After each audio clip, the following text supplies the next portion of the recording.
ነገሮችን በትክክለኛ ገጽታቸው አስቀምጥ። ወደ ኋላ መለስ ብለህ ሁኔታዎችን በትክክል መገምገም፣ ምክንያታዊ በሆነ መንገድ፣ ገንቢ በሆነ መንገድ ውጤት መስጠት ማለት ነው። ወይንም ተገቢ ቦታቸው ላይ ማስቀመጥ ማለታችን ነው።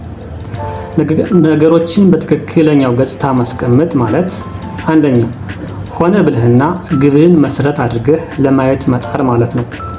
ደመነፍሳዊ ወይንም ቅጽበታዊ ምልክቶችን ወይም ሁነቶችን አያመለክትም።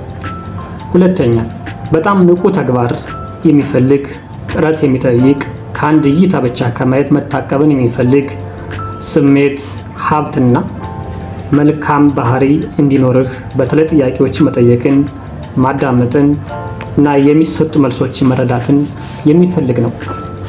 ሌላኛው እንመልከት። ችኩል ፍርደኛን አይፈልግም። ምክንያቱም የሌሎችን ስሜት፣ እሳቤ፣ የማስታወስ አቅም፣ ልምድ ማወቅ ይኖርብናል። ይህን ካወቅነ ነው ምን ምናደርግ ማለት ነገሮችን በትክክለኛ ቦታቸው የምናስቀምጠው ማለት ነው።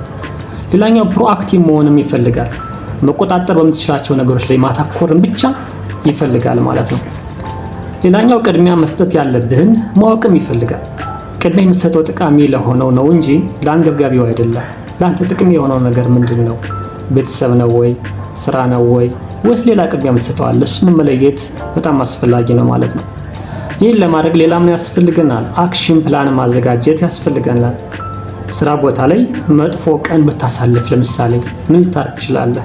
ብዙ ሰዎች የተለያየ ነገር ሊያደርጉ ይችላሉ። እንቅልፍ ማጣት ሊከሰትባቸው ይችላል። የወሲብ ፍላጎታቸው ሊያጡ ይችላሉ። ብዙ ልታጨስ ትችላለህ። ብዙ ልትጠጣ ትችላለህ።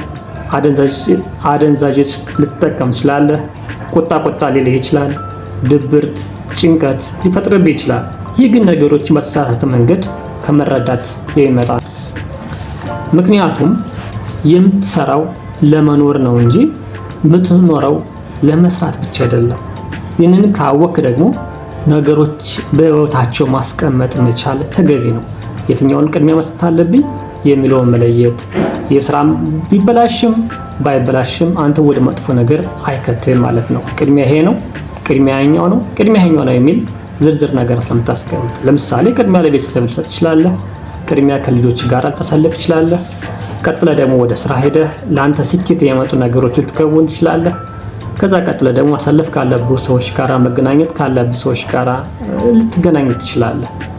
ነገር ግን ቅድሚያ የምትሰጠውን ነገር ካላወቅና ነገሮች ድብልልቅ የሚሉብህ ከሆነ በትክክለኛ ቦታቸው ካላስቀመጥ ግን ትንሽ ነገር መበላሸት አንተን ወደ ማይረባ ስሜት ሊያስገባ ይችላል።